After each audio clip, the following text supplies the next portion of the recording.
Casa de San José ayuda a monjas y religiosas a colocar las velas, cirios, galletas, recorte de hostia y rompope que elaboran en sus conventos. Es una tienda de arte sacro que ofrece hermosas piezas procedentes de varios países. Casa de San José distribuye más de 100 títulos de películas católicas y de valores humanos, además videos de los lugares sagrados en todo el mundo y artículos devocionales, libros y discos compactos. A una cuadra del Metro Patriotismo, Casa de San José se encuentra en Avenida Tamaulipas, esquina con Patriotismo, en Ciudad de México. Catálogo de productos en www.casadesanjose.com.mx. La Moderna presenta.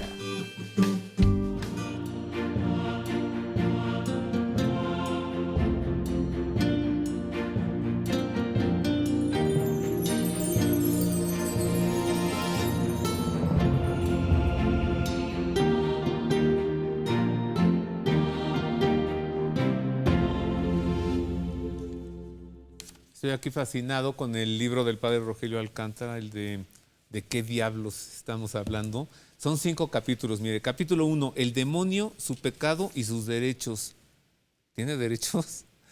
Capítulo 2, la acción del demonio. Capítulo 3, la lucha contra la acción extraordinaria del demonio. Porque también hay acción ordinaria, ¿verdad, padre Rogelio? Capítulo 4, la cuestión intergeneracional. Capítulo 5, la lucha contra la acción ordinaria del demonio. Por supuesto que también se habla mucho de exorcismos. Hágase de este libro, pero ya, hay que conocer al enemigo. Mire, del padre Rogelio Alcántara, ¿de qué diablos estamos hablando? Principios de demonología y exorcismo. Lo encuentra ya en librerías Verbum y también en la Casa de San José.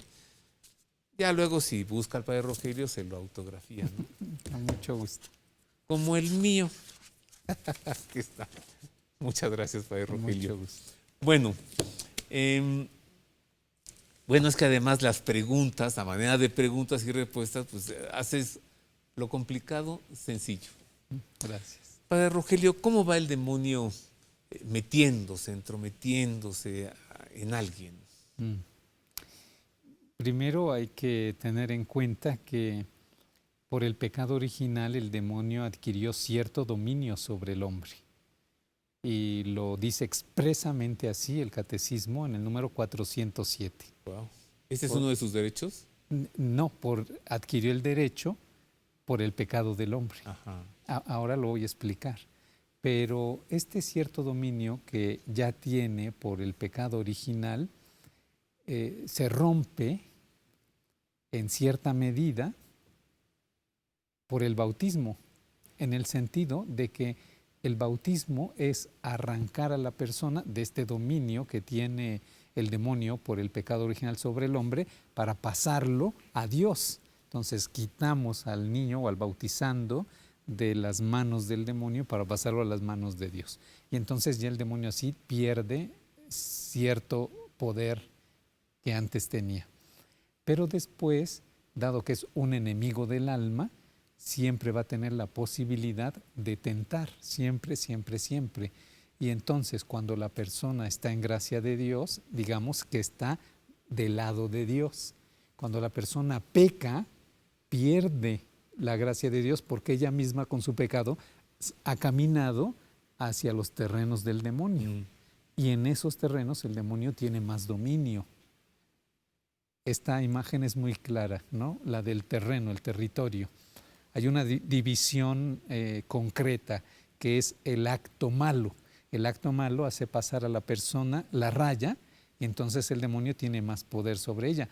San Pedro, en una de sus cartas, dice que cada quien es esclavo de quien lo somete. Claro, o cada quien tiene el gobierno que se merece, como Maquiavelo, ¿no? Si la persona ha sido conquistada, está bajo el poder del conquistador. Claro. Entonces, en cuanto la persona camina más, porque peca más, y cada vez pecados más graves, está más bajo el dominio del demonio. Entonces, va a ser más fácil la tentación y le va a hacer sentir, creer a la persona y percibir que ya los pecados son más fáciles, más comunes. Si nadie lo sabe, a nadie dañas. Lo va dominando. Ese es, digamos, lo va acercando, lo va dominando y no va a dejar que regrese. Y luego hay un tipo de pecados en donde el demonio no solamente tiene poder para dominar con una tentación fuerte y tener la persona bajo el pecado, sino por ese pecado el demonio adquiere la posibilidad de actuar o interactuar físicamente con la persona. Wow. Que son sobre todo los pecados contra el primer mandamiento. Amar a Dios sobre todas las cosas. Sí, ese amar a Dios sobre todas las cosas implica el reconocimiento de Dios y por tanto el culto que se le merece y se le tiene que rendir a Dios. Cuando la persona empieza a tomar otras cosas como Dios, el demonio se aprovecha de ellas para empezar a ejercer una relación con la persona que puede ya interactuar incluso físicamente. Por ejemplo, todos los pecados de adivinación, porque yo quiero tener algo que no me compete o conocer algo que naturalmente no se puede, Dios no me lo va a proporcionar, entonces el demonio inmediatamente está listo a prestar ese favor porque con eso atrapará a la persona. Y entonces empieza un dominio extraordinario. Y también cuando los pecados van siendo cada vez más graves, el demonio puede arrogarse el derecho no ya solo de sugerir, sino de ordenar. Esto lo explico ahí en el libro hablando de lo que podríamos llamar la sujeción. Es decir, una persona se sujeta a otra cuando hace la voluntad del otro. Entonces una persona que peca hace la voluntad del demonio y el demonio ya se arroga el derecho, es uno de los derechos que él se arroga de poder decirle a la persona lo que debe hacer. ¿Cómo es esta interactuación física ya? Esta intromisión física del demonio con una persona, ¿en qué consiste? Vamos a conocer, antes de que el Padre nos responda, otra arma del demonio que es la mentira. ¿Será la más fuerte? Toda tentación es una mentira. Y ahí hay un engaño. Y no es que se me ocurra, es que así le llamó nuestro Señor, el padre de la mentira. ¿En qué consiste la mentira?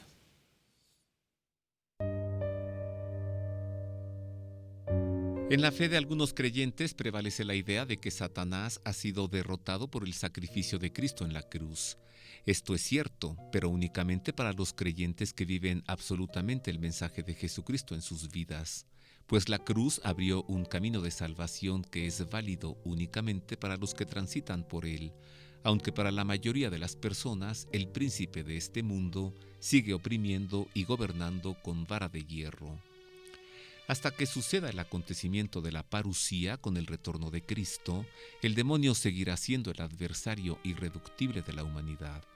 Es por eso que Jesús les decía a los fariseos, como lo expresa el Evangelio de San Juan, que ellos eran de su padre el diablo y que él es padre de la mentira y que por ello, aunque escuchaban la verdad, no la creían.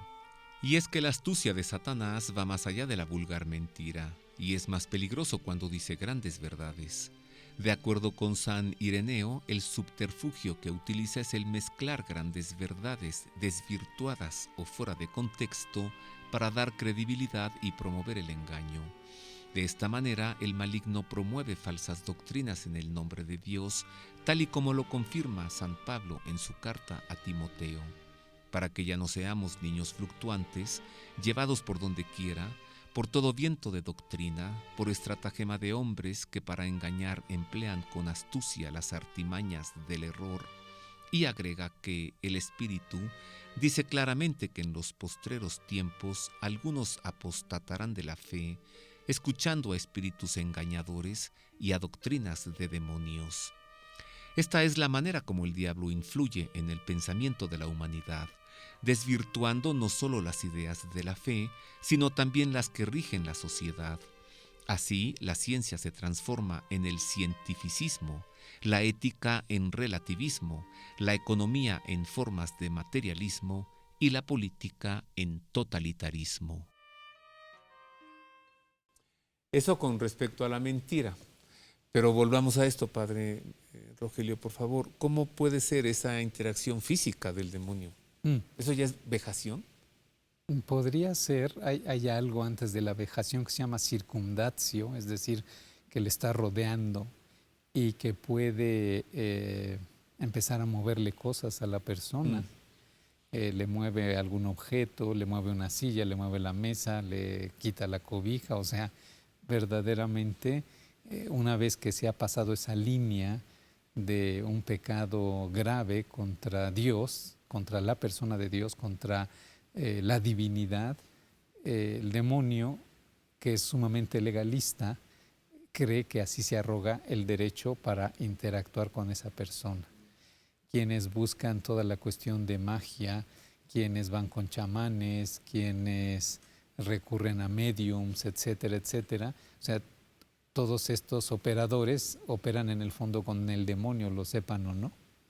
Quien paga por un hechizo, o peor, quien paga por una maldición para hacerle daño a otro, ¿en qué se enreda? En un trato con el demonio más estrecho.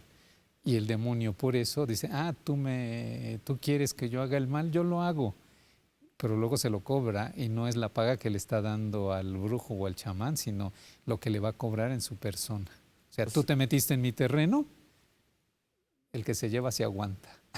Así. Así tal cual. Entonces uno mismo se marca. La persona misma es la que entra. Puede ser que alguien sufra algo extraordinario sin culpa, puede ser, pero es más raro, siempre es por permisión divina. Toda la acción del demonio es por permisión divina, es decir, Dios le permite que actúa, porque si Dios no le permitiera no pudiera actuar. Pero es diferente cuando la persona libremente se ha metido en su terreno. Ay, padre, se nos va el tiempo. Hagamos el programa sobre exorcismos. Pero antes de terminar este programa, a quien haya incurrido en brujerías, adivinaciones, limpias, hechismas, o sea, ¿qué oportunidad tiene de salirse de eso? Bueno, todas las que él quiera. La primera es renunciar a todo en lo que se ha metido expresamente, explícitamente, y después reconocerlo ante Dios a través del sacramento de la confesión. Es decir, tiene que emprender el camino de la oscuridad en donde se ha metido hacia la luz que es Dios.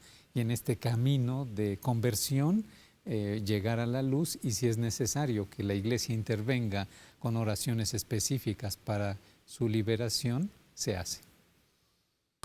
Trato hecho, exorcismo, más adelante. Con mucho gusto. La liberación, las infestaciones, vejaciones, posesiones, ¿de todo eso podemos hablar? Claro que sí. Bueno, muchas gracias, padre Rogelio. Con mucho gusto. Yo sigo metido en la lectura de esto, fascinado. Y usted, oiga, hágase de uno, córrale, pero ya. Al enemigo hay que conocerlo, ¿eh? Busque de qué diablos estamos hablando del padre Rogelio Alcántara. Lo puede encontrar en Amazon, en Mercado Libre, en librerías Verbum, tanto en Guadalajara como en la Avenida Cuauhtémoc en la Ciudad de México, o en la Casa de San José. Conozca al enemigo, vea cómo actúa, no se meta en nada de esto, vaya a misa todos los domingos, confiésese, la comunión, los sacramentos, y Dios estará con usted. Gracias de nuevo, padre Rogelio. Con mucho gusto. Gracias. Bueno, nos vamos, ha sido todo por hoy. Verdaderamente hablar con teólogos que sí conocen es toda una cátedra. Gracias por haber estado con nosotros, gracias por su atención. Oiga, Dios le guarde, feliz semana.